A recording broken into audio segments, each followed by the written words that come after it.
안녕하십니까, 변쌤입니다. 오늘부터 이제 5주 동안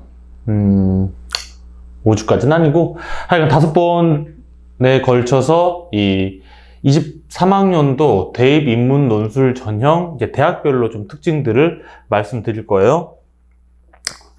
자, 첫 번째 시간으로 이제 연서성, 한중이 이 대학들 얘기를 할 건데요. 이 대학들은 기본적으로 자, 어떤 특징을 가지고 있냐? 작년보다 훨씬 내신 반영 비율이 낮아졌어요. 첫 번째, 보시면 알겠지만 연세대는 전통적으로 논술 100, 그다음에 서강대도 논술 80에 교과 10%밖에 안 들어가요. 그리고 출결 5에 봉사 5 이렇게 들어가고, 성균관대가 올해 바뀌었죠. 논술 100입니다. 그 다음에 한양대도 논술 90에 학생부 종합평가 10인데, 자, 한양대에서 발표한 그 모집 요강에 따르면 이 종합평가에는 그 교과 성적이 정량적으로 들어가지 않는다고 했어요. 그러니까 자기들이 마치 그 학종처럼 그 전체적인 학생부를 이렇게 파악하는 식으로 하기 때문에 어떤 방식으로 들어가는지 아무도 모릅니다. 자, 중앙대는 논술 70에 교과 20, 나머지 출결 10인데, 교과 20 중에서도 얘네가 올해 작년보다 더 낮아진 게 뭐냐면 석차 등급이 상위 5개 과목, 정말 적죠? 이것만 들어가는데 7등급까지 9.6을 준단 말이에요. 그러니까 여기도 크게 내신을 신경 쓸 필요 없고, 자, 이 대학들 중에 내신을 신경 써야 되는 대학은 이화여대밖에 없어요. 이화여대는 교과가 30% 들어가는데 여기에서 3학년 1학기까지 상위 30단위가 들어가요. 잘 본 거 30단위가 들어가는 거죠. 이거 어떤 의미인지 아시죠? 자, 그래서 4등급까지 8.8을 주고 5등급까지 8.2를 주는데, 선생님이 보기에 이 대학들 중 어떤 대학도 내신이 낮아도 돼요. 뭐 서강대는 8등급까지 괜찮고 중앙대는 7등급까지 괜찮을 거예요. 하지만 당연히 얘네는 뭐 내신을 신경 쓸 필요가 없는 거고, 근데 이화여대는 이렇게 내가 계산을 했을 때 4등급 때는 나와야 된다는 거죠. 요건 조금 알아두세요. 그러니까 본인 내신이 만약에 5등급 대다 라고 하는 여학생은 이화여대는 좀 피해 주시는 게 좋아요. 자, 내신은 이 정도고, 자, 수능 최저 자격 기준이 전반적으로 좀 비슷해졌다는 거예요. 무슨 얘기냐면 원래 이 연세대나 한양대 같은 경우에는 수능 최저가 없단 말이죠. 그리고 서강대와 이화여대는 국수형 탐구 한 과목 해서 3합 6이었죠. 근데 이게 똑같단 말이죠. 그런데 올해 성균관대와 중앙대가, 성균관대는 작년에 영어 2필수에 국수 탐구 2과목 평균해서 2합 6이었고 2합 4 해서 총 3합 6이었고, 중앙대는 국수형 탐구 2과목 평균해서 3합 6이었는데 올해 똑같아졌다는 거예요. 얘네도 한 과목 들어가고 얘네도 영어 그냥 들어가고 해서 이렇게 보시면 되죠. 서강대, 성균관대, 중앙대, 이화여대가 모두 3합 6으로 똑같아졌다. 이해되시죠? 이런 특징을 가지고 있어요. 그래서 두 대학은 최저가 없고 네 대학은 3합 6 대학들이다. 그래서 본인이 3합 6까지 맞출 수 있다면 이 대학 레벨의 대학들을 지원해 보려고 생각하시는 게 좋을 거예요. 여기까지 이해되시죠? 자, 그러면 이제 논술 난이도는 어떤가? 오늘 지금 이걸 이제 각각의 대학들의 특징을 간략하게 설명을 할 거고, 저희 학원에서 다른 선생님들이 이제 대학별로 아마 강의를 해주실 거예요. 그때 대학별로 더 자세히 논제와 함께 작년에 문제가 어떻게 나왔는지, 아니면 올해 모의가 문제가 어떤 경향인지 이런 건 알아두시면 되는데, 오늘은 대학별로 간략하게 이런 식으로 나온다, 이 정도만 말씀을 드릴게요. 자, 여전히 논술 난이도가 높은 편이에요. 당연하죠. 이 대학들은 논술을 보는 대학 중에서도 상위권 대학들이기 때문에, 더구나 올해 이렇게 내신 반영 비율이 낮아지고 최저도 낮아진 편이어서 논술 문제는 좀 더 어렵게 나오지 않을까 생각이 들어요. 자, 먼저 연세대 같은 경우에는 어때요? 뭐 아시는 학생들은 알겠지만 인문 논술에 영어 제시문이 들어가 있고, 그 다음에 전 학과에 걸쳐서 수리 논술을 봐야 돼요.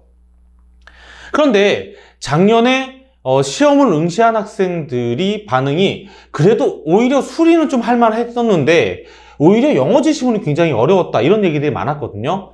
그러니까 이게 다 자신이 있어야 돼요. 연세대는. 이해되시죠? 그래서 나 진짜 수학 못하는데 라든가 나 진짜 영어는 힘든데 라고 하는 학생들은 연세대 좀 지원하시는 게 어려워요. 이해되시죠? 자, 서강대는 연세대와 더불어서 전통적으로 논술 문제가 어렵기로 유명한 대학이죠. 두 문제 나오고 종합형이에요. 그러니까 두 문제 모두 800세 1000자씩 쓰는 긴 글 쓰는 게 두 문제 나오기 때문에 그렇게 쉬운 대학이 아니에요. 이해되시고, 자, 성균관대는 올해 모의 나온 것을 보니까 얘네가 제시문을 4개에서 많게는 7, 8개까지 낸 적이 있었는데 올해 모의에는 4개가 나왔어요. 그래서 무조건 2대 2로 나누는 문제가 나온단 말이죠. 그렇게 하나 나오고 이거 하나에 도표가 반드시 나와요. 이 학교는 이게 제일 중요하다고 볼 수 있어요. 도표 문제. 쉽지 않아요.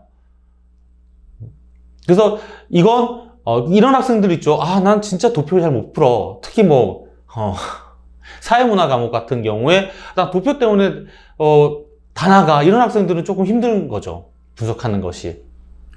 그죠? 이 1, 2번이 배점이 제일 높기 때문에 그리고 올해 모의를 보니까 다시 좀 어려워졌다는 느낌을 받았어요. 이렇고 이런 특징을 가지고 있고, 자, 한양대는 인문과 상경 계열이 구분이 되는데 인문은 통글 하나예요. 그러니까 1200자 긴 글을 하나 쓰게 만들어요. 이건 전형적인 그냥 인문 논술이고 논제대로 쓰시면 돼요. 그런데 상경이 여기에서 얘네가 수리 논술이 나오는데, 자, 이 수리 논술은 다른 어떤 대학, 심지어 연세대보다도 어렵다고 해요. 그러니까 한양대는 상경 계열에서 수리 논술이 제일 어렵다. 자, 그러면 어떤 학생들이 지원하면 되느냐? 내가 문과지만 나는 왜 문과인지 모르게 수학을 잘한다. 이런 학생들 있죠? 이런 학생들은 한양대 상경 지원하는 게 굉장히 좋은 전략이 되는 것이죠. 자, 한양대는 상경 계열에 어떤 학과가 더 들어가 있냐면 정책학과나 행정학과도 상경 쪽으로 시험을 보게 해요. 행정인데 상경이라는 거죠. 그러니까 학교 계열 구분에서 본인이 행정인데 좀 더 수학을 잘해서 좀 변별성을 가지고 싶다는 학생들은 한양대를 지원하는 것, 한양대 상경 계열 지원하는 것도 좋은 전략일 거예요. 자, 연세대나 한양대 모두 수능 최저가 없는데 연세대 같은 경우엔 시험 날짜가 10월 1일로 가장 빨라요. 가장 빠릅니다. 그러니까 수능 전이고 너무 높은 대학이고 뽑는 인원은 적고 하다 보니까 그리고 좀 겁을 많이 먹는 거죠. 반면에 한양대는 수능 이후고 이 상위권 대학 중에 어쨌든 최저가 없는 대학이다 보니까 매년 경쟁률이 정말 세요. 특히 인문 쪽은 엄청 세죠. 근데 애초에 수학을 잘 못하는 학생이 상경 계열을 지원하는 경우도 있겠죠. 근데 그런 학생들이 붙는 경우는 없어요.